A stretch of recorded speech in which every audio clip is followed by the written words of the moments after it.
ಎಲ್ಲರಿಗೂ ನಮಸ್ಕಾರ. ಥಟ್ ಅಂತ ಹೇಳಿ ಕ್ವಿಜ್ ಕಾರ್ಯಕ್ರಮಕ್ಕೆ ತಮಗೆಲ್ಲ ಸ್ವಾಗತವನ್ನು ಕೋರ್ತಾ ಇದ್ದೇವೆ. 12ನೇ ಶತಮಾನ ನಮ್ಮ ಕರ್ನಾಟಕದ ಮಟ್ಟಿಗೆ, ಭಾರತದ ಮಟ್ಟಿಗೆ ಒಂದು ಪರ್ವಕಾಲ. ಶರಣ ಚಳುವಳಿ ಆರಂಭವಾದಂಥ ಶತಕವದು. ಶರಣರ ಬಗ್ಗೆ ನಮಗೆ ಏನು ಗೊತ್ತಿದೆ, ಶರಣರ ಬಗ್ಗೆ ಇರತಕ್ಕಂಥ ಆಕರ ಯಾವುದು ಅಂತ ಹುಡುಕ್ತಾ ಹೋದರೆ ನಮಗೆ ಸಿಗೋದು ಶರಣರು ರಚಿಸಿದಂತಹ ವಚನಗಳು. ಆ ವಚನಗಳ ಮೂಲಕವೇ ಶರಣರ ಪರಿಚಯ ನಮಗೆ ಆಗ್ತಾ ಇದೆ. ವಚನಗಳನ್ನು ಬಿಟ್ಟರೆ ನಂತರ ಶರಣರ ಬಗ್ಗೆ ನಮಗೆ ದೊರೆಯೋದು ಪುರಾಣಗಳ ಮೂಲಕ. ಆದರೆ ಪುರಾಣಗಳ ಬಗ್ಗೆ, ಪುರಾಣವೆಂಬುದು ಪುಂಡರಗೋಷ್ಠಿ ಅಂತ ಅಲ್ಲಮ ಪ್ರಭುಗಳು ಎಲ್ಲೋ ಒಂದು ಕಡೆಗೆ ಸಣ್ಣ ಒಂದು ನಕಾರಾತ್ಮಕ ಮುಖವನ್ನು ತೋರಿಸಿದ್ರೂ ಸಹ ಶರಣರ ಬಗ್ಗೆ ನಮಗೆ ಅಧಿಕೃತವಾಗಿ ಮಾಹಿತಿ ದೊರೆಯೋದು ಈ ಪುರಾಣಗಳ ಮೂಲಕ. ಈ ಪುರಾಣಗಳು ಅಂತ ತಗೊಂಡಾಗ ಮೊದಲಿಗೆ ಹರಿಹರನ ಕೃತಿ ಏನಿದೆ ಅದರ ಮೂಲಕ ಬಸವಣ್ಣನವರ ಬಗ್ಗೆ ನಮಗೆ ಮಾಹಿತಿ ದೊರೆಯುತ್ತೆ ಮೊದಲ ಬಾರಿಗೆ. ಆದರೆ ಅದು ಶ್ರೀಸಾಮಾನ್ಯರು ಓದುವಂತಹ ಕೃತಿಯಲ್ಲ. ಯಾಕಂದರೆ ಅದು ಒಂದು ರೀತಿ ಪೆಡುಸಾಗಿದೆ, ಆಕರ್ಷಕವಾಗಿಲ್ಲ, ಓದುಗರನ್ನು ಓದಿಸಿಕೊಂಡು ಹೋಗೋದಿಲ್ಲ. ಅದರ ನಂತರ ನಮಗೆ ದೊರೆಯೋದು ಪಾಲ್ಕುರಿಕಿಯ ಸೋಮನಾಥ ಬರೆದಂಥ ಬಸವ ಪುರಾಣಮು ಅಂತಕ್ಕಂಥ ಒಂದು ತೆಲುಗು ಕೃತಿ.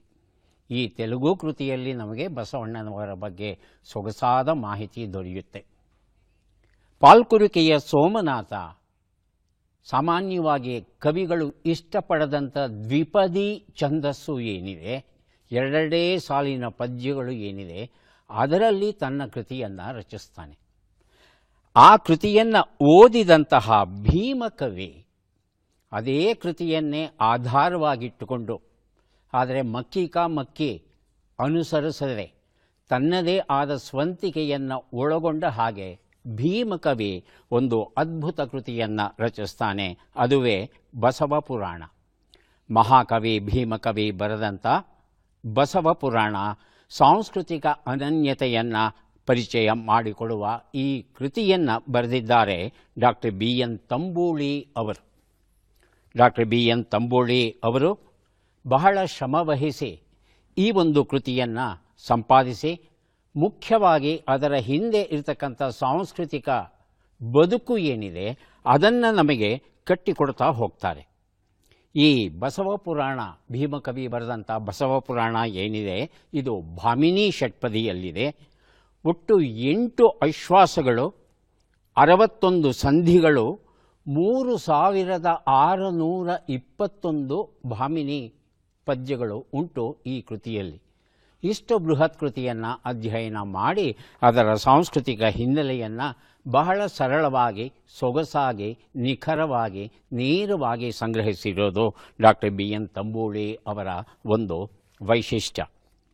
ಯಾರು ಈ ಭೀಮಕವಿ ಅಂತ ನಮಗೆ ನಾವೇ ಪ್ರಶ್ನೆಯನ್ನು ಹಾಕ್ಕೊಂಡ್ರೆ, ಇವನು ಈ ಭೀಮಕವಿ ಅನ್ನೋನು ನಿಜಕ್ಕೂ ಭೀಮ ವ್ಯಕ್ತಿತ್ವದವನು ಅಂತ ಹೇಳ್ತಾರೆ.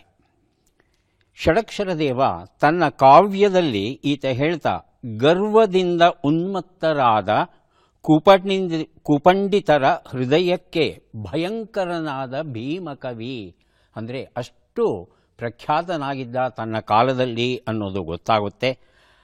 ಆತನ ನಂತರ, ಷಡಕ್ಷರದೇವನ ನಂತರ ಪದ್ಮನಾಂಕ, ವಿರೂಪಾಕ್ಷ ಪಂಡಿತ ಸಹ ಇವರನ್ನು ಸ್ಮರಿಸ್ತಾರೆ.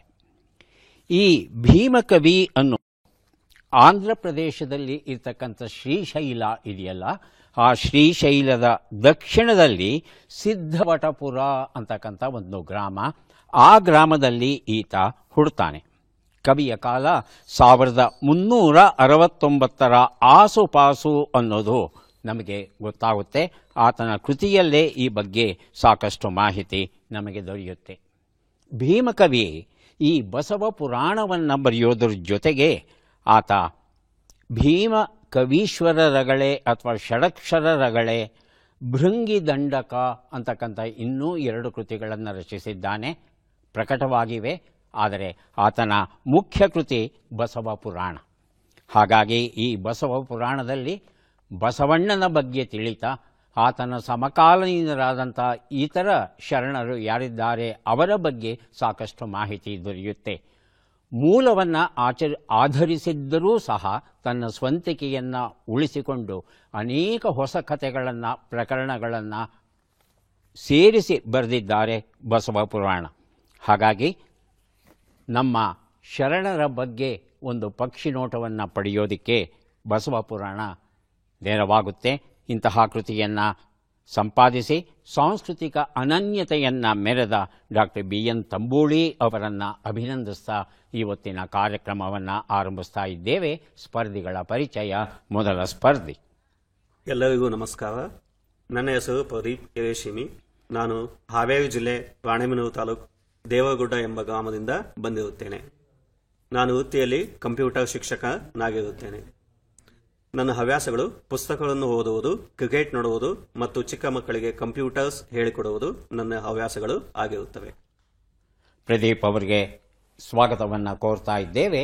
ಮುಂದಿನ ಸ್ಪರ್ಧಿ. ಎಲ್ಲರಿಗೂ ನಮಸ್ಕಾರ. ನನ್ನ ಹೆಸರು ಪವಿತ್ರ ಶ್ರೀ ಕೆಜಿ.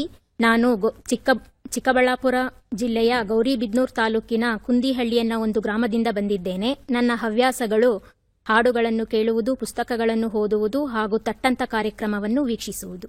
ಪವಿತ್ರ ಅವರಿಗೆ ಸ್ವಾಗತವನ್ನು ಕೋರ್ತಾ ಇದ್ದೇವೆ. ನಮ್ಮ ಮೂರನೆಯ ಸ್ಪರ್ಧಿ.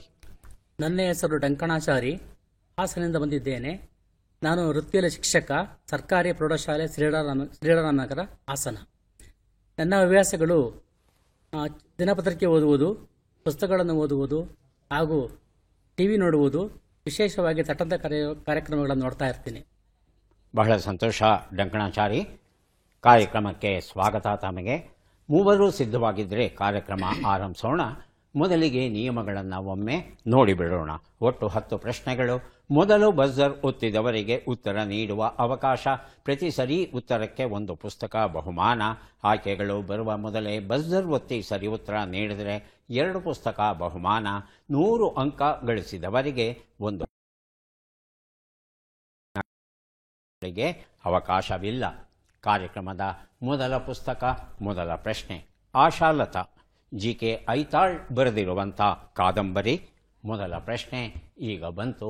ಪ್ರಶ್ನೆಯನ್ನು ನೋಡೋಣ. ಸ್ಪೆಷಲ್ ಒಲಿಂಪಿಕ್ಸ್ ಭಾರತ್ ಯಾರಿಗಾಗಿ ಮೀಸಲಾಗಿರುವ ಸಂಸ್ಥೆ? ಪವಿತ್ರ. ಅಂಗವಿಕಲರಿಗೆ. ಆಯ್ಕೆಗಳನ್ನು ನೋಡೋಣ. ಆಯ್ಕೆ 1 ವಿಕಲಚೇತನರಿಗೆ, ಆಯ್ಕೆ 2 ಮಾಜಿ ಸೈನಿಕರಿಗೆ, ಆಯ್ಕೆ 3 ಹಿರಿಯ ನಾಗರಿಕರಿಗೆ, ಆಯ್ಕೆ 4 ಮಹಿಳೆಯರಿಗೆ. ಪವಿತ್ರ. ವಿಕಲಚೇತನರಿಗೆ. ಪ್ರದೀಪ್. ಮಹಿಳೆಯರಿಗೆ. ಉತ್ತರವನ್ನು ನೋಡೋಣ. ವಿಕಲಚೇತನರಿಗೆ ಅನ್ನೋದು ಸರಿಯಾದ ಉತ್ತರ. ಈ ಉತ್ತರವನ್ನು ಪವಿತ್ರ ಆಯ್ಕೆಗಳು ಬರೋದಕ್ಕೆ ಮೊದಲೇ ಕೊಟ್ಟಿದ್ದಾರೆ. ಹಾಗಾಗಿ ಆಶಾಲತಾ ಎನ್ನುವ ಈ ಕಾದಂಬರಿ ಕೃತಿಯ ಜೊತೆ ಇನ್ನೂ 1 ಪುಸ್ತಕ ಮಕ್ಕಳ MVC ಬೇಗೋ ರಮೇಶ್ ಅವರು ಬರೆದಿರುವಂಥದ್ದು 2 ಪುಸ್ತಕವನ್ನು ಅವರಿಗೆ ಕೊಟ್ಟಿದ್ದೇವೆ. 2001ರಲ್ಲಿ ಈ ಸ್ಪೆಷಲ್ ಒಲಿಂಪಿಕ್ಸ್ ಭಾರತನ್ನು ಸ್ಥಾಪಿಸ್ತಾರೆ. ಗ್ರಾಮೀಣ ಪ್ರದೇಶದಲ್ಲಿ ಇರ್ತಕ್ಕಂಥ ಅಂಗವಿಕಲ ಮಕ್ಕಳು ಯಾರಿದ್ದಾರೆ ಅವರಿಗೆ 75% ಅವಕಾಶ ಉಂಟು ಈ ಸ್ಪೆಷಲ್ ಒಲಿಂಪಿಕ್ಸಲ್ಲಿ. ಒಲಿಂಪಿಕ್ಸ್ ಮಾನ್ಯತೆ ಮಾಡಿರುವಂಥ ಸುಮಾರು 20 ಕ್ರೀಡೆಗಳಲ್ಲಿ ಈ ಅಂಗವಿಕಲರಿಗೆ ಒಂದು ತರಬೇತಿಯನ್ನು ಕೊಡುವಂಥ ವ್ಯವಸ್ಥೆ ಇದೆಯಂತೆ. ಇದು ಒಲಿಂಪಿಕ್ ಇಂಟರ್ನ್ಯಾಷನಲ್ ಮಾನ್ಯತೆ ನೀಡಿದೆ. ಹಾಗೆಯೇ ನಮ್ಮ ದೇಶದ ಕ್ರೀಡಾ ಸಚಿವಾಲಯ ಮಾನ್ಯತೆ ನೀಡಿ ಆರ್ಥಿಕ ಸಹಾಯವನ್ನು ನೀಡ್ತಾ ಇದೆ. ದೇವದೀಪ ಕವನ ಸಂಕಲನ ಗಣಪತಿ ಕೊಂಡದಕುಳಿ ಬರೆದಿರುವಂಥದ್ದು ನಮ್ಮ ಪ್ರಶ್ನೆ. Ordinance factory board, survey of India, ಕೋಲ್ ಇಂಡಿಯಾ, ಕೇಂದ್ರೀಯ ಸೈನಿಕ್ ಬೋರ್ಡ್. ಮೊದಲಿಗೆ ಬಜರ್ ಒತ್ತಿದ್ದಾರೆ ಪವಿತ್ರ, ಆನಂತರ Pradeep. Survey of India. Survey of India ಆಯ್ಕೆ 2. ತಮ್ಮ ಉತ್ತರ ಪ್ರದೀಪ್? ಆಯ್ಕೆ 1 ಆರ್ಡಿನೆನ್ಸ್ ಫ್ಯಾಕ್ಟರಿ ಬೋರ್ಡ್ ಅಂತ ಹೇಳ್ತಾ ಇದ್ದಾರೆ. ಉತ್ತರವನ್ನು ನೋಡೋಣ. ಸರ್ವೆ ಆಫ್ ಇಂಡಿಯಾ ಉತ್ತರ ಸರಿಯಾಗಿದೆ. ದೇವದೀಪ ಈ ಒಂದು ಪುಸ್ತಕವನ್ನು ಕೊಟ್ಟಿದ್ದೇನೆ ಪವಿತ್ರ ಅವರಿಗೆ.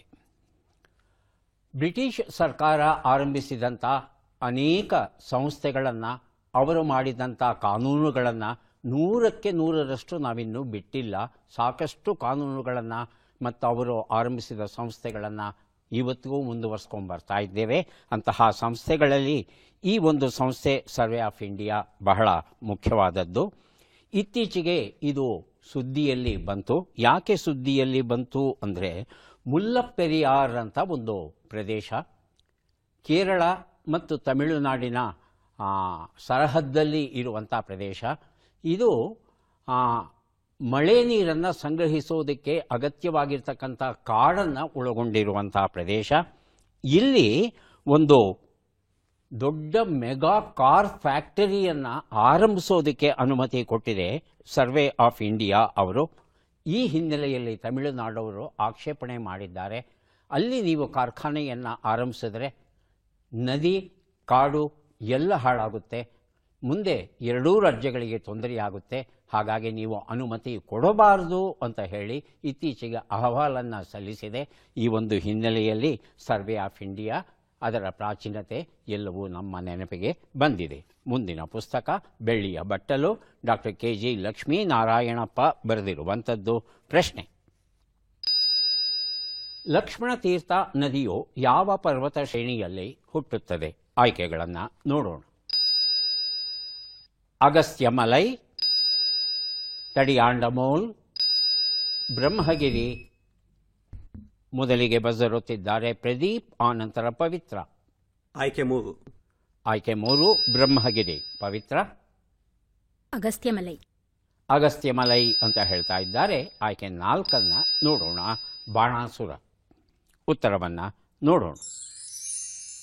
ಬ್ರಹ್ಮಗಿರಿ ಅನ್ನೋದು ಸರಿಯಾದ ಉತ್ತರ ಆಗಿತ್ತು. ಪ್ರದೀಪ್ ಈ ಉತ್ತರವನ್ನು ಕೊಟ್ಟಿದ್ದಾರೆ. ಬೆಳ್ಳಿಯ ಬಟ್ಟಲು ಎನ್ನುವ ಈ ಒಂದು ಪುಸ್ತಕವನ್ನು ಅವರಿಗೆ ಕೊಟ್ಟಿದ್ದೇವೆ. ಈ ಬ್ರಹ್ಮಗಿರಿ ಅನ್ನೋದು ಪಶ್ಚಿಮ ಘಟ್ಟದಲ್ಲಿ ಇರತಕ್ಕಂಥ ಮುಖ್ಯವಾದ ಒಂದು ಪುಟ್ಟ ಪರ್ವತ ಸಾಲು. ಇದು 1450 ಮೀಟರ್ ಎತ್ತರ ಇದೆಯಂತೆ ಈ ಬ್ರಹ್ಮಗಿರಿ. ದಕ್ಷಿಣದ ಕೊಡಗಲ್ಲಿ ಬರುತ್ತೆ. ಇದು ಈ ಬ್ರಹ್ಮಗಿರಿಯಿಂದ ಹೊರಬರುವಂಥ ಹುಟ್ಟುವಂಥ ಈ ಲಕ್ಷ್ಮಣ ತೀರ್ಥ ಏನಿದೆ, ಇದು ಕೊಡಗಿನಲ್ಲಿ ಭತ್ತದ ಗದ್ದೆಯ ಕೃಷಿ ಏನಿದೆ, ಆ ಕೃಷಿ ಬದುಕಿ ಉಳಿಯೋದಕ್ಕೆ ಇದು ಕಾರಣವಾಗಿದೆ. ನಾಗರಹೊಳೆ ಅಭಯಾರಣ್ಯದಲ್ಲಿ ಇದು ಸಾಗಿ ಬರುತ್ತೆ. ಇದರ ದಡದಲ್ಲಿ ಹುಣಸೂರು ನಗರ ಉಂಟು. ಕೊನೆಗೆ ಇದು ನೇರವಾಗಿ ಬಂದು ಕೃಷ್ಣರಾಜ ಸಾಗರದಲ್ಲಿ ವಿಲೀನವಾಗುತ್ತೆ. ದುರದೃಷ್ಟ ಏನು ಅಂದರೆ, ಕಾಡನ್ನು ಕತ್ತರಿಸೋದು, ನಗರವನ್ನು ಹೆಚ್ಚಿಸೋದು ನಮ್ಮೆಲ್ಲರ ಹವ್ಯಾಸ ಆಗಿದೆ. ಕಾಡನ್ನು ಹೆಚ್ಚಿಸಿ ನಗರವನ್ನು ಹೆಚ್ಚಿಸಿದಾಗ ಸಹಜವಾಗಿ ಕಾರ್ಖಾನೆಗಳು ಬರುತ್ತೆ. ಆ ಕಾರ್ಖಾನೆಗಳ ಮಾಲಿನ್ಯ ಏನಿದೆ, ಏನು ಮಾಡಬೇಕು ಗೊತ್ತಿಲ್ಲ ನಮಗೆ, ನದಿಗೆ ಹಾಯಿಸ್ಬಿಡ್ತೇವೆ. ಹಾಗಾಗಿ ಸಂಪೂರ್ಣ ಕಲುಷಿತವಾಗಿದೆ ಈ ನದಿ. ಹಾಗೆಯೇ ಬೇಸಿಗೆ ಬಂತು ಅಂದರೆ ಒಣಗಿ ಹೋಗುತ್ತೆ. ಒಂದು ಕಾಲದಲ್ಲಿ ಒಣಗ್ತಾನೇ ಇರಲಿಲ್ಲ, ಸದಾ ನೀರಿಂದ ತುಂಬಿ ಹರಿತಾ ಇತ್ತು. ನಾಗರಹೊಳೆಯ ಪ್ರಾಣಿಗಳು ಏನಿದೆ, ಒಂದು ರೀತಿ ಆಧಾರವಾಗಿತ್ತು ಅವುಗಳ ಬದುಕಿಗೆ. ಎಲ್ಲವನ್ನೂ ಹಾಳು ಮಾಡ್ತಾ ಇದ್ದೇವೆ ನಾವು. ಮುಂದಿನ ಪುಸ್ತಕ ನಾಡು ಕಂಡ ನಾಡೋಜ. ನಾಡೋಜ ಶ್ರೀ ದೊಡ್ಡ ಭರಮಪ್ಪ ಯಡ್ರಾಮಹಳ್ಳಿ ಅವರ ಕುರಿತ ಬರಹಗಳ ಕೃತಿ. Doctor ಸಣ್ಣವೀರಣ್ಣ H. ದೊಡ್ಡಮನಿ ಇದನ್ನು ಬರೆದಿದ್ದಾರೆ. ಪ್ರಶ್ನೆ: ದ್ವಾರಕೀಶ್ ನಿರ್ಮಾಣದ ಸಿಂಗಾಪುರದಲ್ಲಿ ರಾಜಾಕುಳ್ಳ ಚಿತ್ರದ ವಿಶೇಷವೇನು ಅಂತ ತಿಳ್ಕೋಬೇಕಾಗಿದೆ. ಆಯ್ಕೆಗಳು ಬರೋದಕ್ಕೆ ಮೊದಲು ಪ್ರದೀಪ್ ಹಾಗೂ ಡಂಕಣಾಚಾರಿ ಬಜರುತ್ತಿದ್ದಾರೆ. ಪ್ರದೀಪ್: ವಿದೇಶದಲ್ಲಿ ತಯಾರಾದ ಮೊದಲ ಕನ್ನಡ ಚಲನಚಿತ್ರವಾಗಿದೆ. ಡಂಕಣಾಚಾರಿ: ಆಯ್ಕೆಗಳನ್ನು ನೋಡೋಣ. ಬಹುತಾರಾಯಣದ ಮೊದಲ ಚಿತ್ರ, ಸ್ಟೀರಿಯೋಫೋನಿಕ್ ಸೌಂಡ್ ಚಿತ್ರ, 1 ವರ್ಷ ನಡೆದ ಚಿತ್ರ, ವಿದೇಶದಲ್ಲಿ ಚಿತ್ರೀಕರಣಗೊಂಡ ಮೊದಲ ಚಿತ್ರ. ಪ್ರದೀಪ್: ವಿದೇಶದಲ್ಲಿ ಚಿತ್ರೀಕರಣ. ಆಯ್ಕೆ 4 ಹೌದಾ ಡಂಕಣಾಚಾರಿ? ಹೌದು ಸರ್. ಉತ್ತರವನ್ನು ನೋಡೋಣ. ವಿದೇಶದಲ್ಲಿ ಚಿತ್ರೀಕರಣಗೊಂಡ ಮೊದಲ ಚಿತ್ರ ನಾಡು ಕಂಡ ನಾಡೋಜ. ಈ ಒಂದು ಪುಸ್ತಕವನ್ನು ಪ್ರದೀಪ್ ಅವರಿಗೆ ಕೊಡ್ತಾ ಇದ್ದೇನೆ. ಜೊತೆಗೆ ಆಯ್ಕೆಗಳು ಬರೋದಕ್ಕೆ ಮೊದಲೇ ತಾವು ಉತ್ತರ ಕೊಟ್ಟಿರೋ ಕಾರಣ ಇನ್ನೂ ಒಂದು ಪುಸ್ತಕ ಅಂತರಂಗ ಕವನ ಸಂಕಲನ HK ಸತ್ಯಭಾಮ ಮಂಜುನಾಥ್ ಬರೆದಿರುವಂಥದ್ದು. 2 ಪುಸ್ತಕವನ್ನು ಪ್ರದೀಪ್ ಅವರಿಗೆ ಕೊಟ್ಟಿದ್ದೇವೆ. ವಿಷ್ಣುವರ್ಧನ್, ಮಂಜುಳಾ, ದ್ವಾರಕೀಶ್ ಮತ್ತು ಫೆಲೀನಾ ಅಂತಕ್ಕಂಥ ಓರ್ವ ಸ್ಥಳೀಯ ಪ್ರತಿಭೆ ಈ ಚಿತ್ರದಲ್ಲಿ ಅಭಿನಯಿಸಿದ್ರು. ಈ ಚಿತ್ರದ ಹಾಡುಗಳು ತುಂಬ ಜನಪ್ರೀತಿಯನ್ನು ಗಳಿಸಿತು. ನಿನ್ನೆಗೆ ಅನ್ನೋ ಹಾಡು, ಹಾಗೆಯೇ ಪ್ರೇಮ ಪ್ರೀತಿ ನನ್ನುಸಿರು, ಈ 2 ಹಾಡುಗಳು ಜನಪ್ರಿಯ ಆಗಿತ್ತು. ಜೊತೆಗೆ ಬೆಳ್ಳಿಯ ರಾಜ ಬಾರೋ ಎನ್ನುವ ಹಾಡನ್ನು ದ್ವಾರಕೀಶ್ ಮತ್ತು ಫೆಲೀನಾ ಅವರ ಮೇಲೆ ಚಿತ್ರೀಕರಿಸಿದ್ರು. ಅದು ಸಹ ತುಂಬ ಜನಪ್ರೀತಿಯನ್ನು ಗಳಿಸಿತ್ತು. ಮುಂದಿನ ಪುಸ್ತಕ ಚಿಗುರು ಮಳೆ ಕವನ ಸಂಕಲನ, ಆನಂದ್ CJ ಬರೆದಿರುವಂಥದ್ದು. ಪ್ರಶ್ನೆ: ಬಿಟ್ಟಕ್ಷರಗಳನ್ನು ತುಂಬಿ. ನಿಮ್, ಬೇ, ತಾ, ಬಿ, ರ.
ಒಂದು ನಿಮಿಷದ ಕಾಲಾವಕಾಶ ಮುಕ್ತಾಯ ಆಯಿತು. ಉತ್ತರವನ್ನು ನೋಡೋಣ. ನಿಂಬೆ ಬೆರೆತ ಕಬ್ಬಿನ ರಸ ಅನ್ನೋದು ಸರಿಯಾದ ಉತ್ತರ ಆಗಿತ್ತು. ಮುಂದಿನ ಪುಸ್ತಕ ಸಿಹಿ ಸುದ್ದಿ ಕಥಾ ಸಂಕಲನ, TR ವರದರಾಜನ್ ಬರೆದಿರುವಂಥದ್ದು. ಪ್ರಶ್ನೆಯನ್ನು ನೋಡೋಣ. ಈ ಕೆಳಗಿನ ಲೆಕ್ಕಗಳನ್ನು ಪೂರ್ಣಗೊಳಿಸಿ ಉತ್ತರಗಳನ್ನೆಲ್ಲ ಕೂಡಿ ಅಂತಿಮ ಉತ್ತರವನ್ನು ನೀಡಿ. ಲೆಕ್ಕಗಳು ಈಗ ಬಂದಿವೆ. 51 ಕೂಡು 38, 93 ಕಳೆ 48, 21 ಗುಣಿಸು 12, 150 ಭಾಗಿಸು 5.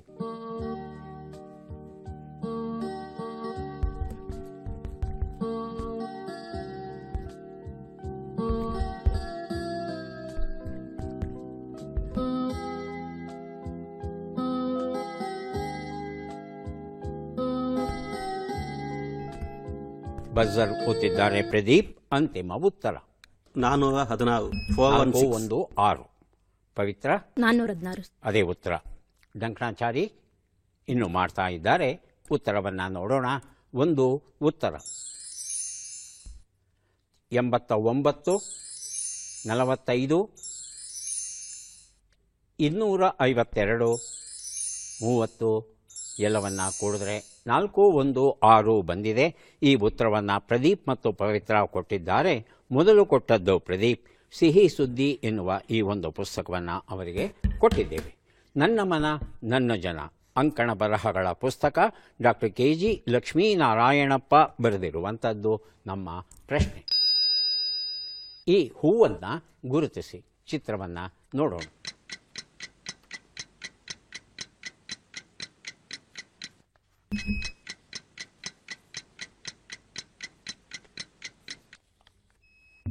ಆಯ್ಕೆಗಳು ಬರೋದಕ್ಕೆ ಮೊದಲು ಬಜರ್ ಒತ್ತಿದ್ದಾರೆ ಪವಿತ್ರ ಮತ್ತು ಡಂಕಣಾಚಾರಿ ಅವರು. ಪವಿತ್ರ ಕತ್ತಿಕಾಯಿ. ಡಂಕಣಾಚಾರಿ ಲಕ್ಕೆ ಹೂವು. ಲಕ್ಕೆ ಹೂವು. ಆಯ್ಕೆಗಳು ಬರಲಿ. ಸರಿಯಾದ ರೂಪವನ್ನು ಗುರುತಿಸಲಿಕ್ಕೆ ಸಾಧ್ಯವಾ? ಒಮ್ಮೆ ನೋಡೋಣ. ಆಯ್ಕೆಗಳು: ಕಕ್ಕೆ ಹೂವು, ತಂಗಡಿ ಹೂವು, ಕೇಪುಳ ಹೂವು, ಕುಸುಬೆ ಹೂವು. ಪ್ರದೀಪ್. ಆಯ್ಕೆ 3, ಕೇಪುಳ ಹೂವು. ಪವಿತ್ರ ಅವರು ಕೊಟ್ಟಂಥ ಕತ್ತಿಕಾಯಿ ಇಲ್ಲ. ಡಂಕಣಾಚಾರಿ ಕಕ್ಕೆ ಹೂವು. ಉತ್ತರವನ್ನು ನೋಡೋಣ. ಕಕ್ಕೆ ಹೂವು ಸರಿಯಾದ ಉತ್ತರ ಆಗಿತ್ತು. ಡಂಕಣಾಚಾರಿ ಅವರಿಗೆ ನನ್ನ ಮನ ನನ್ನ ಜನ ಈ ಪುಸ್ತಕವನ್ನು ಕೊಡ್ತಾ ಇದ್ದೇನೆ. ಕಕ್ಕೆ ಹೂವಿನ ಬಗ್ಗೆ ಏನಾದರೂ ಗೊತ್ತಿದೆಯಾ ತಮಗೆ? ನೋಡಿದ್ದೀನಿ, ಗೊತ್ತಿಲ್ಲ. ನೋಡಿದ್ದೀರಾ? ಅಷ್ಟೇ, ಗೊತ್ತಿಲ್ಲ. ಕೇರಳ ರಾಜ್ಯದವರಿಗೆ ಬಹಳ ಬಹಳ ಇಷ್ಟವಾದಂಥ ಹೂವು ಈ ಕಕ್ಕೆ ಹೂವು. ಅವರ ವಿಷು ಅಂತ ಹಬ್ಬ ಬರುತ್ತಲ್ಲ, ಆ ಹಬ್ಬದಲ್ಲಿ ಈ ಹೂವನ್ನು ವಿಶೇಷವಾಗಿ ಪೂಜೆ ಮಾಡ್ತಾರೆ, ಬಳಸ್ತಾರೆ. ಹಬ್ಬದ ಸಂದರ್ಭದಲ್ಲಿ ರಾಜ್ಯದ ಹೂವು ಸಹ ಆಗಿದೆ. ಅನೇಕ ಔಷಧೀಯ ಗುಣಗಳನ್ನು ಒಳಗೊಂಡಿದೆ. ದೂರದಿಂದ ನೋಡ್ತು ಅಂತ ಹೇಳ್ತಂದರೆ ಚಿನ್ನದ ಗೋಪುರವೇ ಬಂದು ನಿಂತಿದೆಯೇನೋ ಅಂತ ಅನಿಸುತ್ತೆ. ಪೂರ್ತಿ ಹೂ ಬಿಟ್ಟಾಗ ಇದು ಎಲೆಗಳೇ ಕಾಣಲ್ಲ ಕಣ್ಣಿಗೆ. ಹಾಗಾಗಿ ಆ ಹಳದಿ ಬಣ್ಣದ ದೀಪಗಳ ಗುಚ್ಛ ಜ್ಯೋತಿ ಬಿದ್ದಿದೆಯೇನೋ ಎನ್ನುವ ಭಾವ ಬರುತ್ತೆ. ಹಾಗಾಗಿ ಕವಿಗಳಿಗೆ ಅಚ್ಚುಮೆಚ್ಚಿನ ಹೂವು ಈ ಕಕ್ಕೆ ಹೂವು. ನಮ್ಮ ಕರ್ನಾಟಕದಲ್ಲೂ ಸಹ ಸಾಕಷ್ಟು ಬೆಳೆಯುತ್ತೆ. ಕಕ್ಕೆ ಹೂವಿನ ಕಾಯಿಗಳನ್ನು ತಾವು ನೋಡ್ತಾ ಇದ್ದೀರಿ. ಮುಂದಿನ ಪುಸ್ತಕ ವೇದ ಪರಿಚಯ, ಶಂಕರ ಅಜ್ಜಂಪುರ ಬರೆದಿರುವಂಥದ್ದು. ಪ್ರಶ್ನೆಯನ್ನು ನೋಡೋಣ. ಈ ಅಕ್ಷರಗಳನ್ನು ಸರಿಯಾಗಿ ಜೋಡಿಸಿ. ಅಕ್ಷರಗಳು ಅ, ಹ, ತಿ, ತಿ, ಚಿ, ನು, ಬಿ, ನು. ಮೊದಲಿಗೆ ಡಂಕಣಾಚಾರಿ, ಅನಂತರ ಪವಿತ್ರ. ಅತ್ತಿ ಹಣ್ಣು ಬಿಚ್ಚಿ ತಿನ್ನು. ಅತ್ತಿ ಹಣ್ಣು ಬಿಚ್ಚಿ ತಿನ್ನು. ಪವಿತ್ರ. ಹತ್ತಿ ಹಣ್ಣು ಬಿಚ್ಚಿ ತಿನ್ನು ಸರ್. ಅದೇ ಉತ್ತರವಾ? ಉತ್ತರವನ್ನು ನೋಡೋಣ. ಅತ್ತಿ ಹಣ್ಣು ಬಿಚ್ಚಿ ತಿನ್ನು, ಇದು ಸರಿಯಾದ ರೂಪ. ಡಂಕಣಾಚಾರಿ ಈ ಉತ್ತರವನ್ನು ಮೊದಲು ಕೊಟ್ಟಿದ್ದಾರೆ. ವೇದ ಪರಿಚಯ ಈ ಒಂದು ಪುಸ್ತಕವನ್ನು ಕೊಟ್ಟಿದ್ದೇನೆ. ಡಂಕಣಾಚಾರ್ಯವರೇ, ನಿಜಕ್ಕೂ ಬಿಚ್ಚಿ ತಿನ್ನಬೇಕಾ, ಹಾಗೆ ತಿನ್ನಬೇಕು? ಬಿಚ್ಚಿ ತಿನ್ನಬೇಕು. ಹುಳ ಇರ್ತದೆ ಒಳಗಡೆ, ಅದು ತಿನ್ನಬೇಕು. ಒಂದು ವಿಶೇಷ ಏನು ಗೊತ್ತಾ, ನೀವು ಅದನ್ನು ಬಿಚ್ಚಿ ಕಣ್ಣಿಗೆ ಕಾಣೋ ಬಿಳಿ ಭಾಗನೆಲ್ಲ ಆಯಿಸಿ ತೆಗೆದರೂ ಸಹ ಮೊಟ್ಟೆಗಳಿನ್ನೂ ಇರುತ್ತೆ. ಹಾಗಾಗಿ ಒಂದು ಸಲ ಶಿವಾಯ ನಮಃ ಅಂದ್ಕೊಂಡು ಇಡೀ ಹಣ್ಣನ್ನು ತಿನ್ನೋದ್ರಲ್ಲೇ ರುಚಿ. ಏನು ಸಾರು ಮಾಡೋದು ಸಣ್ಣ ಪುಟ್ಟ ಹುಳುಗಳು ಅಂದರೆ ಅದೆಷ್ಟು ಹುಳುಗಳು ನಮ್ಮ ಹೊಟ್ಟೆಗೆ ಹೋಗುತ್ತೋ ಜಾಮ್ ತಿನ್ನೋವಾಗ. ಯಾಕಂದರೆ ಇದ್ರ ಬಗ್ಗೆಲ್ಲ ತುಂಬ ಚೆನ್ನಾಗಿ ಅಧ್ಯಯನ ಮಾಡಿದ್ದಾರೆ. ಹಣ್ಣುಗಳಲ್ಲಿ ಹುಳುಗಳಿರುತ್ತೆ. ಪ್ರತಿಯೊಂದು ಹಣ್ಣನ್ನು ಹುಡುಕಿ ಚೆನ್ನಾಗಿದೆಯಾ ಇಲ್ವಾ, ಹುಳ ಇದೆಯಾ, ಇದನ್ನು ಯಾರೂ ನೋಡಲ್ಲ. ಒಟ್ಟಿಗೆ ಹಾಕ್ತಾರೆ, ತೊಳಿತಾರೆ, ಜಾಮ್ ಮಾಡ್ತಾರೆ. ಹಾಗಾಗಿ ತೀರಾ ಮಡಿವಂತಿಕೆ ಅಥವಾ ತೀರಾ ಜಿಗುಡುತನ ಮಾಡಲಿಕ್ಕೆ ಹೋಗಬಾರ್ದು. ಈಗ 3 ಪುಸ್ತಕಗಳನ್ನು ಕೊಡೋದಕ್ಕೆ ನಾವು ಸಿದ್ಧವಾಗ್ತಾ ಇದ್ದೇವೆ. ಪದಬಂಧ ಬಂದಿದೆ. ಸುಳುಹುಗಳನ್ನು ನೋಡೋಣ. ಮನೆಯ ಮುಂದಿನ ಭಾಗದಲ್ಲಿ ಮಾರಾಟ ವ್ಯವಸ್ಥೆ ಇರುವ ಸ್ಥಳ ಮನ್ಮಥ ಯುದ್ಧ.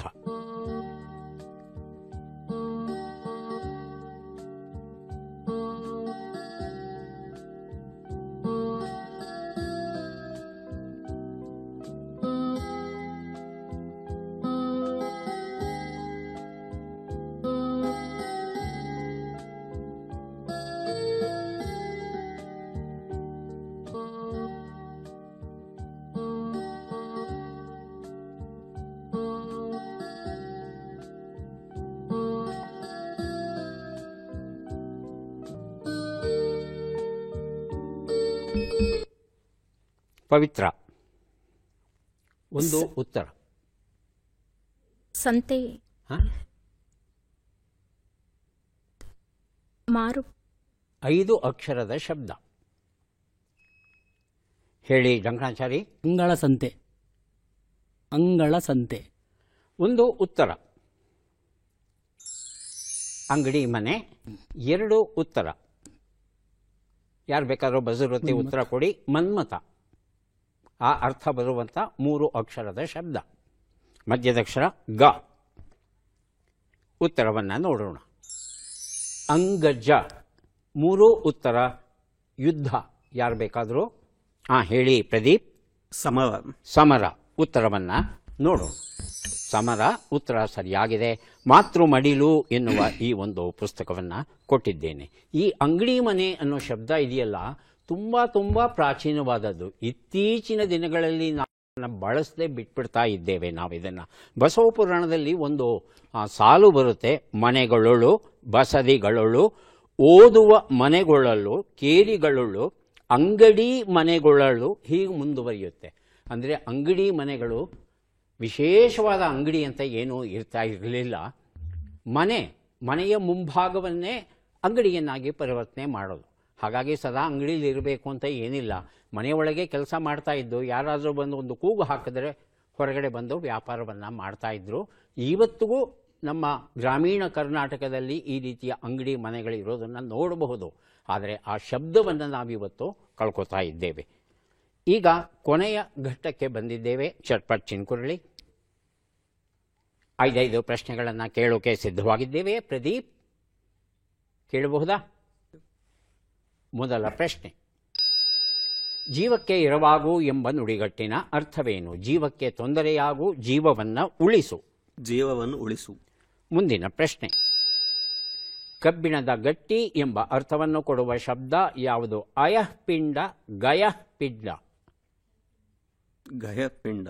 ಮುಂದಿನ ಪ್ರಶ್ನೆ, ಪರಶುರಾಮನು ನಿನ್ನ ಸಹಸ್ರಬಾಹುಗಳನ್ನು ಛೇದಿಸಲಿ ಎಂದು ಯಾರು ಕಾರ್ತವೀರ್ಯಾರ್ಜುನನಿಗೆ ಶಾಪವನ್ನು ಇತ್ತರು? ವಸಿಷ್ಠ, ವಿಶ್ವಾಮಿತ್ರ. ವಸಿಷ್ಠ. ಮುಂದಿನ ಪ್ರಶ್ನೆ, ಈ ಗಾದೆಯನ್ನು ಪೂರ್ಣಗೊಳಿಸಿ. ಆಡಿ ಉಂಡ ಕೈ. ಮುಂದಿನ ಪ್ರಶ್ನೆ, ಈ ಒಗಟನ್ನು ಬಿಡಿಸಿ. ಮಿರಮಿರ ಮಿಂಚುವ ಮಲ್ಲಿಗೆಯನ್ನು ಕುಯ್ಯೋರೂ ಇಲ್ಲ, ಮುಡಿಯೋರೂ ಇಲ್ಲ. ಉತ್ತರವನ್ನು ನೋಡ್ತಾ ಹೋಗೋಣ.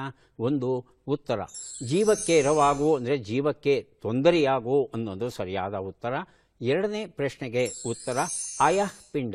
ಅಯಸ್ ಅಥವಾ ಅಯಃ ಅಂದರೆ ಕಬ್ಬಿಣ ಅಂತ ಅರ್ಥ. ಅದು ಗಯ ಅಂದರೆ ಈ ಶ್ರಾದ್ದವನ್ನು ಮಾಡುವಂಥ ಸ್ಥಳ. ಅದು ಅಯಃಪಿಂಡ ಸರಿಯಾದ ಉತ್ತರ ಆಗಿತ್ತು. ಮೂರನೇ ಪ್ರಶ್ನೆಗೆ ಉತ್ತರ ವಸಿಷ್ಠ ಆಗಿತ್ತು. ತಾವು ಉತ್ತರ ಕೊಟ್ಟಿದ್ದೀರಿ ಅಲ್ವಾ? ನಾಲ್ಕನೇ ಪ್ರಶ್ನೆಗೆ ಉತ್ತರ ಆಡಿ ಉಂಡ ಕೈ ಅಟ್ಟು ಉಣಬಲ್ಲದೆ. ಅಟ್ಟು ಉಣ್ಣೋದು ಅಂದರೆ ಅಡಿಗೆ ಮಾಡಿ ತಿನ್ನೋದಕ್ಕೆ ಸಾಧ್ಯವಾ ಆಟ ಆಡ್ಕೊಂಡು ಬಂದವರಿಗೆ ಅನ್ನೋದು ಒಂದು ಪ್ರಶ್ನೆ. ಐದನೇ ಪ್ರಶ್ನೆ, ಇದು ನಕ್ಷತ್ರಗಳ ವರ್ಣನೆ ಆಗಿತ್ತು. ಒಂದು ಪ್ರಶ್ನೆಗೆ ತಾವು ಸರಿಯಾದ ಉತ್ತರ ಕೊಟ್ಟಿದ್ದೀರಿ. ಒಂದು ಪುಸ್ತಕವನ್ನು ತಮಗೆ ಕೊಟ್ಟಿದ್ದೇವೆ. ಪವಿತ್ರ, ಸಿದ್ಧವಾಗಿದ್ದೀರಾ? ಮೊದಲ ಪ್ರಶ್ನೆ, ಜೀವಕ್ಕೆ ಜೀರಿಗೆಯರೆ ಎನ್ನುವ ನುಡಿಗಟ್ಟಿನ ಅರ್ಥವೇನು? ಹಿಂಸೆಯನ್ನು ನೀಡು, ಒಳ್ಳೆಯ ಅಡುಗೆ ಮಾಡು. ಒಳ್ಳೆಯ ಅಡುಗೆ ಮಾಡು. ಒಳ್ಳೆಯ ಅಡುಗೆ ಮಾಡು. ಬಾಡದಿರುವ, ಕಂದದಿರುವ ಎಂಬ ಅರ್ಥವನ್ನು ಕೊಡುವ ಶಬ್ದ ಯಾವುದು? ಮ್ಲಾನ, ಅಮ್ಲಾನ. ಮ್ಲಾನ. First one. ಮೂರನೇ ಪ್ರಶ್ನೆ, ವಿಷ್ಣುವಿನ ಯಾವ ಆಯುಧವು ಕಾರ್ತವೀರ್ಯಾರ್ಜುನನಾಗಿ ಹುಟ್ಟಿತು? ಚಕ್ರ, ಗದೆ. ಚಕ್ರ. ಮುಂದಿನ ಪ್ರಶ್ನೆ, ಈ ಗಾದೆಯನ್ನು ಪೂರ್ಣಗೊಳಿಸಿ. ಆಡೋ ಹುಡುಗಿಗೊಂದು ಕಾಡೋ ಹುಡುಗನ್ ಕಟ್ಟುದ್ರಂತೆ. ಆಡೋ ಹುಡುಗಿಗೊಂದು ಕಾಡೋ ಹುಡುಗನ್ ಕಟ್ಟುದ್ರಂತೆ. ಮದ್ವೆ ಮಾಡಿದ್ರಂತೆ. ಮದ್ವೆ ಮಾಡಿದ್ರು ಅಂತ. ಐದನೇ ಪ್ರಶ್ನೆ, ಈ ಒಗಟನ್ನು ಬಿಡಿಸಿ. ಅರ್ಧ ಏರಿದಾಗ ಅಳುಮೋರೆ, ಪೂರ್ತಿ ಏರಿದಾಗ ನಗುಮೋರೆ. ಸೂರ್ಯ. ಸೂಜಿ. ಸೂಜಿ. ಉತ್ತರವನ್ನು ನೋಡ್ತಾ ಹೋಗೋಣ. ಒಂದು ಉತ್ತರ, ಜೀವಕ್ಕೆ ಜೀರಿಗೆಯರೆ ಅಂದರೆ ಹಿಂಸೆಯನ್ನು ನೀಡು. ಜೀರಿಗೆ ರುಚಿಯಾಗಿರಲ್ಲ, ಘಾಟ್ ಇರುತ್ತೆ. ಎರಡನೇ ಪ್ರಶ್ನೆಗೆ ಉತ್ತರ ಅಮ್ಲಾನ. ಅಂದರೆ ನಕಾರಾತ್ಮಕ ಅಲ್ವಾ? ಮೂರನೇ ಪ್ರಶ್ನೆಗೆ ಉತ್ತರ ಚಕ್ರ ಸರಿಯಾಗಿದೆ. ನಾಲ್ಕನೇ ಪ್ರಶ್ನೆಗೆ ಉತ್ತರ ಆಡೋ ಹುಡುಗಿಗೊಂದು ಕಾಡೋ ಕೂಸು ಅಂತ. ಐದನೇ ಪ್ರಶ್ನೆಗೆ ಉತ್ತರವನ್ನು ನೋಡೋಣ. ಇದು ಬಳೆ ತೊಡುವ ಪ್ರಕ್ರಿಯೆ ಇದೆಯಲ್ಲ, ಅದನ್ನು ವರ್ಣಿಸುವಂಥ ಒಂದು ಒಗಟು ಆಗಿತ್ತು. ಒಂದು ಪ್ರಶ್ನೆಗೆ ತಾವು ಸರಿಯಾದ ಉತ್ತರ ಕೊಟ್ಟಿದ್ದೀರಿ. ಜೀವನ್ಮುಖಿ ಎನ್ನುವ ಕಿರು ನಾಟಕಗಳ ಪುಸ್ತಕವನ್ನು ಕೊಟ್ಟಿದ್ದೇನೆ ಪವಿತ್ರ ಅವರಿಗೆ. ಡಂಕಣಾಚಾರಿ ಅವರಿಗೆ ಈಗ ಅವಕಾಶ. ಸಿದ್ಧವಾಗಿದ್ದೀರಾ? ಮೊದಲ ಪ್ರಶ್ನೆ, ಎಳ್ಳಷ್ಟು ಎಂಬ ನುಡಿಗಟ್ಟಿನ ಅರ್ಥವೇನು? ಅತ್ಯಲ್ಪ, ಸ್ವಲ್ಪ ಹೆಚ್ಚಿಗೆ. ಅತ್ಯಲ್ಪ. ಮುಂದಿನ ಪ್ರಶ್ನೆ, ಡೊಂಕಾಗಿ ಬಾಗಿರುವ ಆಯುಧ ಎಂಬ ಅರ್ಥವನ್ನು ಕೊಡುವ ಶಬ್ದ ಯಾವುದು? ಅಂಕ, ಸಂಕ. ಅಂಕ. ಮುಂದಿನ ಪ್ರಶ್ನೆ, ಷಣ್ಮುಖನ ರಥದ ಧ್ವಜದಲ್ಲಿ ಕೋಳಿ ಇದೆ, ಇದನ್ನ ಯಾರು ಕೊಟ್ಟರು? ಇಂದ್ರ, ಅಗ್ನಿ. ಇಂದ್ರ. ಮುಂದಿನ ಪ್ರಶ್ನೆ, ಈ ಗಾದೆಯನ್ನು ಪೂರ್ಣಗೊಳಿಸಿ. ಆಡಿಕೊಳ್ಳೋರ ಮುಂದೆ ಜಾರಿ ಬೀಳ್ಬೇಡ. ಜಾರಿ ಬೀಳ್ಬೇಡ. ಐದನೇ ಪ್ರಶ್ನೆ, ಈ ಒಗಟನ್ನು ಬಿಡಿಸಿ. ಎಲೆ ಹಾಕಿ ಊಟವನ್ನು ಬಡಿಸಿ ಎಲೆ ಎತ್ತಾಕಿ ಊಟ ಮಾಡು ಅಂದ್ರಂತೆ.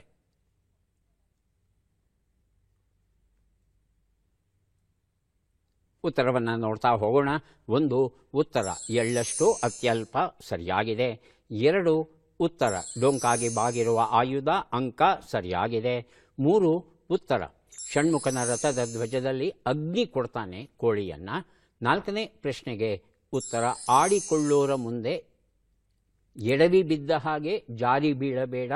ಸ್ವಲ್ಪ ಭಿನ್ನವಾಗಿದ್ದರೂ ಅರ್ಥ ಆಶಯ ಒಂದೇ ಆಗಿರೋ ಕಾರಣ ಪುಸ್ತಕವನ್ನು ಕೊಡ್ತಾ ಇದ್ದೇನೆ. 5ನೇ ಪ್ರಶ್ನೆಗೆ ಉತ್ತರ ಇದು ಕರಿಬೇವಿನ ಸೊಪ್ಪು. ಬಾಳೆ ಎಲೆ ಹಾಕಿ ಊಟ ಬಡಿಸಿದ್ದಾರೆ. ಆದರೆ ನಾವೇನು ಮಾಡ್ತೇವೆ, ಆ ಕರಿಬೇವೆಲ್ಲ ತೆಗೆದು ಪಕ್ಕಕ್ಕೆ ಇಟ್ಟು ಊಟ ಮಾಡ್ತೇವೆ. ವಾಸ್ತವದಲ್ಲಿ ಕರಿಬೇವನ್ನು ತಿನ್ನೋದು ಒಳ್ಳೆಯದು. ಆದರೆ ಯಾರಿಗೆ ಮೂತ್ರಪಿಂಡದ ಕಲ್ಲುಗಳು ಆಗುವ ಸಾಧ್ಯತೆ ಇರುತ್ತೋ ಅವರು ಮಾತ್ರ ಕರಿಬೇವು ತಿನ್ನೋದು ಬೇಡ. ಆದರೆ ಉಳಿದವರು ಕರಿಬೇವನ್ನು ತಿನ್ನಬಹುದು. ಅದು ಸಾಕಷ್ಟು ಪೌಷ್ಟಿಕಾಂಶಗಳನ್ನು ಒಳಗೊಂಡಿದೆ. ಎಷ್ಟು ಸರಿ ಉತ್ತರ ಕೊಟ್ರಿ? 3 ಅಲ್ವಾ? 3 ಪುಸ್ತಕಗಳನ್ನು ತಮಗೆ ಕೊಡ್ತಾ ಇದ್ದೇವೆ. ಯಾರಿಗೆ ಎಷ್ಟು ಪುಸ್ತಕಗಳು ಬಂದಿವೆ ಅದನ್ನು ನೋಡುವ ಕ್ಷಣ ಈಗ ಬಂತು.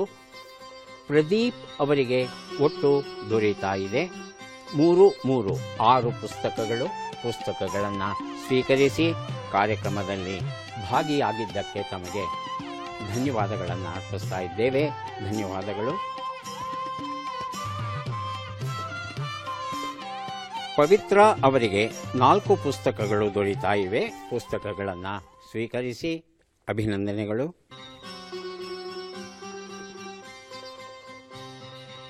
ಮೂರು 2 5 ಪುಸ್ತಕ ಡಂಕಣಾಚಾರಿ ಅವರಿಗೆ ಸ್ವೀಕರಿಸಿ ಅಭಿನಂದನೆಗಳು.